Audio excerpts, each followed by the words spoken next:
Lesson 2 of our fractions unit is about multiples. And we'll start with a definition. A multiple of a number is any product of that number and an integer. If you're wondering what an integer is, you can just think of, for now, like the whole numbers that we know. We're going to expand on that in a couple of units, okay? So, for example, 20 is a multiple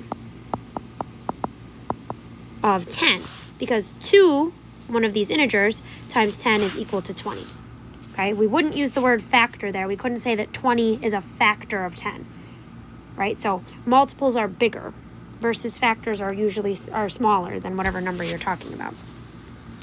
All right, let's list the first 4 multiples of whatever number they give us. So multiples of 3. This is actually just skip counting. So if you wanted to put a little note here, a multiple is just when you skip count. So 3, 6, 9, 12. Do the same thing for 12. Start with 12. Then it would be 24, 36, 48. And if you have a hard time with these, you can always pull up a multiplication chart. Multiples of 5, 5, 10, 15, 20. And then multiples of 7, 7, 14, 28, 35. Okay? All right, so the next thing is basically what's the purpose of knowing what a multiple is. One thing we use this for in 6th grade is called least common multiple, okay? And we're going to shorten it to LCM, okay? So the LCM is the smallest positive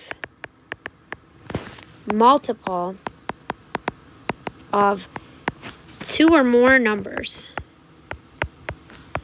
So sometimes it's 2 numbers. Sometimes you're going to look for the LCM for maybe 3 or 4 numbers even. Okay? All right. Let's find the LCM. Let's practice. So to find the LCM, we have to start by finding multiples. So I'm just going to set it up, 4 and 6. And now I'm going to skip count. So 4, 8, 12, 16. Let's see if that's enough. 6, 12, 18, 24. And actually, I see one that matches. They both have 12. So that means that the LCM is 12. The smallest number that both of them have as a multiple. Or the smallest number that shows up when you skip count. All right, let's try the next one. 8 and 12. Count by 8s. 8, 16, 24. That sounds familiar. I think that's going to be enough. 32. Now let's try our 12s. 12, 24, 36. So we didn't even need that many because now we have the 24s that match. So that means the LCM is 24. And again, if you need a multiplication chart for this, that's absolutely fine. All right, now here we've got 3 numbers. If we want to find the LCM, we have to find the smallest number that all 3 of these share. Chances are it's going to be a little bit higher because we have 3 numbers instead of just 2. So 5, 10, 15, 20, 25, 30, 35. All right, let's see if that's enough. 6, 12, 18, 24, 30, 36. Hopefully we can get a 30 out of this 15. So it'll be 15. Double 15 is 30. And then you get 45. So we definitely see all 3 of them have 30. So the LCM, least common multiple, is 30. The smallest number that all of them share when you skip count.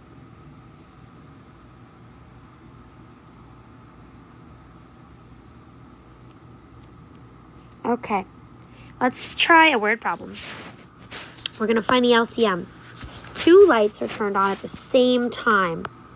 One of them blinks every 8 seconds and the other one every 10 seconds. After how many seconds will they blink together again. Remember, we're squiggly underlining the question, and then I'm circling numbers and underlining keywords. So one light is 8 seconds. The other light is 10 seconds.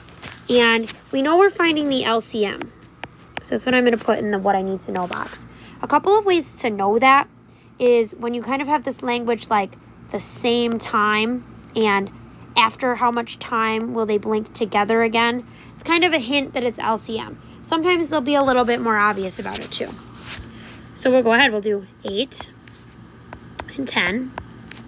So 8, 16, 24, 32.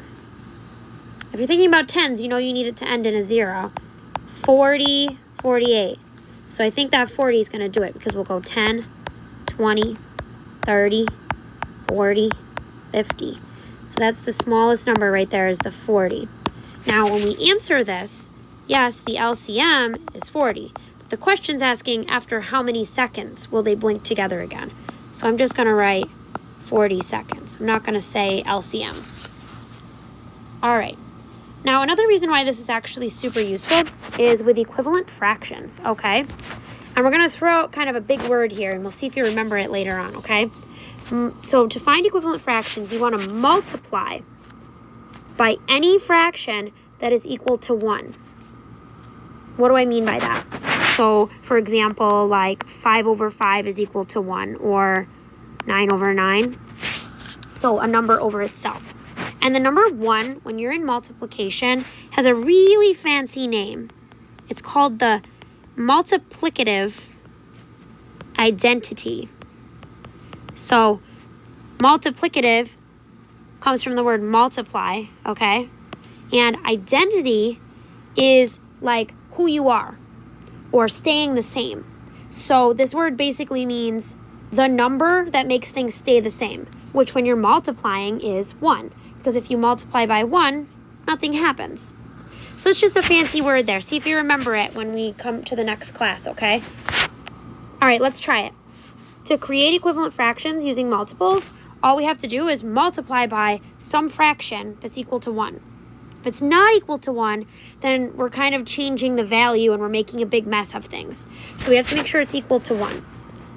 So I'm just going to choose a random number. How about 4? If I just multiply by 4, that's not going to work. What if I do by 4 over 4? This is equal to 1, so it's okay. 1 times 4 is 4. 6 times 4 is 24. Okay? All right, how about, let's use 2 times 2 times 2. 3 times 2 is 6. 8 times 2 is 16. So we've anti-simplified or done the opposite of simplifying. We're making bigger fractions. When I say that, I mean the numerator and denominator are not simplified anymore. Okay, how about 5 times 5 times 5? As long as you use the same number, it's okay. 20 over 45.